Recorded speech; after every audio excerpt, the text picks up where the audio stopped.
Hola, hola, hola. ¿Cómo están todos ustedes? He querido hacer un análisis de este manual. Este manual que tiene un valor incalculable. Y que primero lo primero que quiero decir es que no soy psiquiatra y no soy psicóloga. Por lo tanto, mi análisis se hará desde la óptica de lo que yo soy formada académicamente, que es en logopedia. Hace 31 años que me gradué en Cuba como licenciada en logopedia. Y hace ya unos cuantos años, desde el enero de 2009, soy doctora en ciencias pedagógicas. Desde ese análisis entraré a una ciencia, a dos ciencias, a la psicología y a la psiquiatría, porque este manual es para psicólogos y psiquiatras.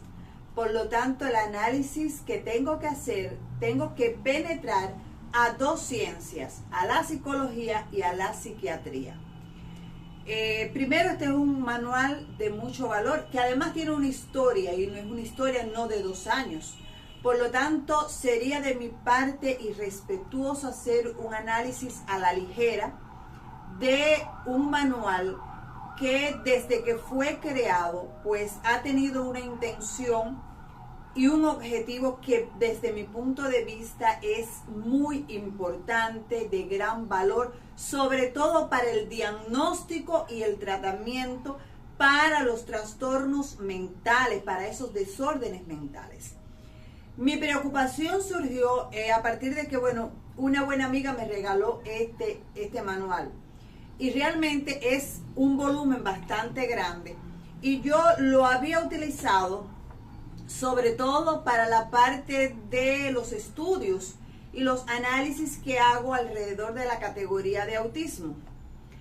Pero para mi sorpresa, cuando estoy buscando, me doy cuenta que dentro de este manual se consignan los trastornos del lenguaje y la comunicación como parte de las categorías que deben ser analizadas dentro de los trastornos mentales. Porque si esto es un manual de diagnóstico y estadístico de los trastornos mentales y dentro aparecen los trastornos del lenguaje y la comunicación, yo deduzco que significa que son considerados como trastornos mentales, de lo contrario no aparecerían en él. Vamos entonces a ver qué nos llevó a este análisis, y el análisis lo voy a hacer y quizás necesite hacer un ciclo, porque no considero que sea criticar por criticar, es hacer el análisis correspondiente. Por lo tanto, hoy voy a ver qué es el DSM, porque este es el 5, pero hay anteriores. ¿Qué es el DSM? Voy después a hacer otro análisis en otro momento sobre lo que es, y me voy a tomar el atrevimiento con todo el respeto que merecen psiquiatras y psicólogos, es el análisis de qué es la psicología, qué es la psiquiatría, qué es lo que estudia, cuáles son sus objetivos, para poder entender todo lo que está ocurriendo. Y después, pues haré un análisis desde la logopedia como ciencia. ¿Qué es la logopedia? ¿Qué estudia la logopedia? ¿Cuál es su campo de acción? Y las categorías que se manejan, y quizás sea necesario incluso ver de los trastornos que están consignados en el DSM-5, qué son y cuáles son las manifestaciones clínicas que tiene en una persona que tenga ese trastorno, para ver qué tanto se ajusta a lo que dice el DSM-5 y por qué entonces están ahí. Y lo que queremos es esclarecer todo esto, porque creo que eso enriquece la ciencia y nos hace mucho más fuerte.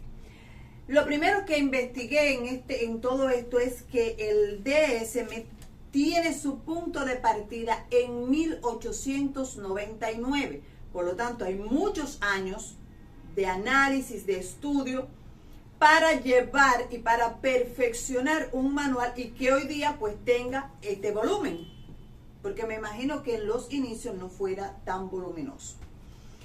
Este manual, pues, después que fue publicado, o sea, que tiene su punto de partida en tratar de organizar los trastornos mentales en 1899, pues hace que 50 años después se creara en 1952 el DSM-1, con contenidos que se consideran que fueron vagos y con muy baja confiabilidad.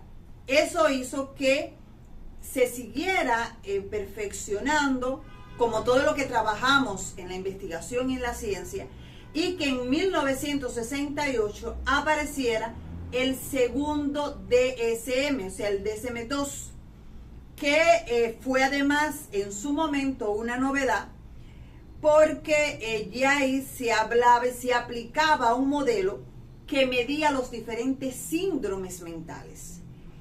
Esto trajo muchas discusiones en torno, por ejemplo, al término de esquizofrenia, que en su momento no gozaba de mucha popularidad. Había en ese momento muchos especialistas que no aceptaban el término y que eso entonces trajo su polémica.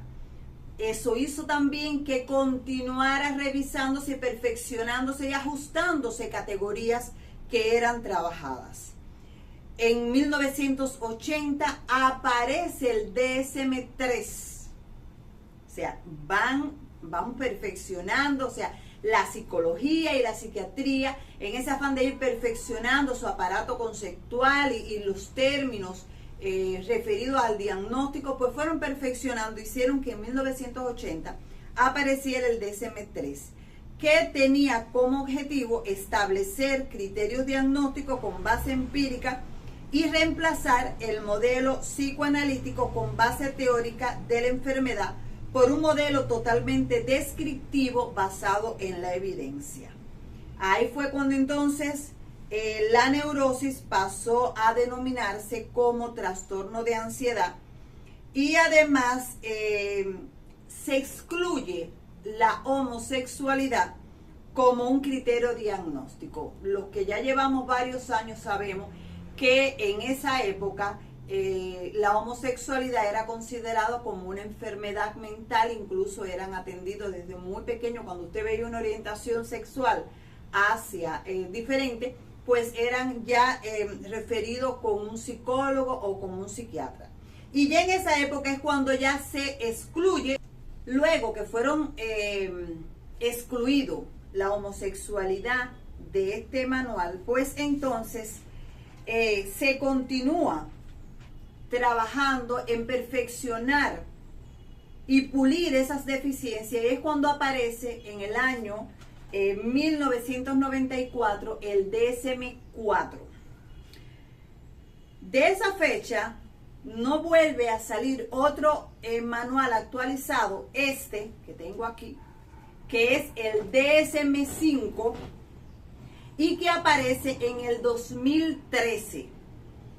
En ese momento, cuando se lanza esta versión, que además miren lo voluminosa que es, tiene 947 páginas, es la versión más criticada por psicólogos y psiquiatras.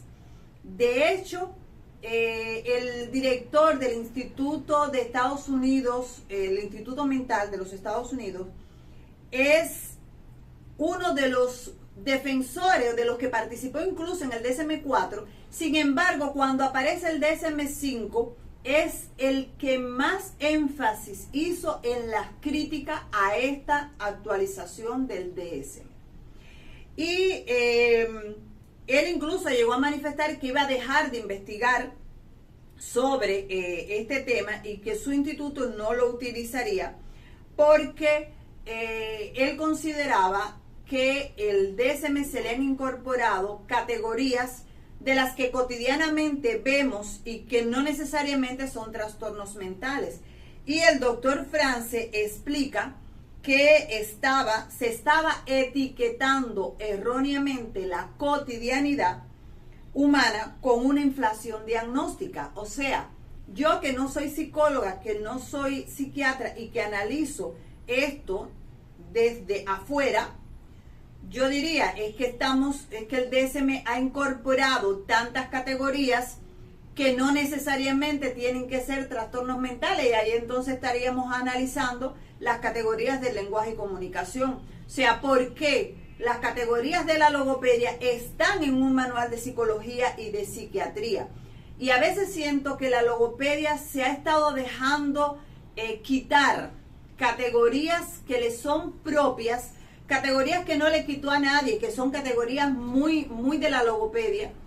Y ahí, y van a ser de los análisis que posteriormente estaremos hablando. Y ahí entraría, por ejemplo, los mismos trastornos de las mismas dificultades del aprendizaje, que la pedagogía las analiza, y la propia psicología, cuando se ha demostrado que son trastornos del lenguaje escrito y que pertenecen a la logopedia, lo que es dislexia, disgrafia, discalculia, disortografía. Y estaríamos también analizando eso. Por lo tanto, todo lo que estamos analizando, todo lo que estamos viendo aquí, lo vamos a continuar trabajando. A mí me parece que es un tema bien interesante, bien polémico. Y que el hecho, yo siempre planteo algo. O sea, yo soy doctora en ciencias pedagógicas y soy licenciada en logopedia hace 31 años. No soy psicóloga, no soy psiquiatra. Tengo un PhD en las ciencias pedagógicas, que no hace de que todo lo que yo proponga, todo lo que yo plantee, tengan que necesariamente aplicarse, multiplicarse y reproducirse. Usted puede tener, y yo adopto, y para eso es la crítica científica, y yo desde toda lo que es el respeto a la comunidad científica, para mí los psicólogos, los psiquiatras son profesionales que respeto mucho, que sé que es una ciencia, además son ciencias muy profundas, que requieren análisis muy profundo, y por lo tanto con todo mi respeto es que hago este análisis.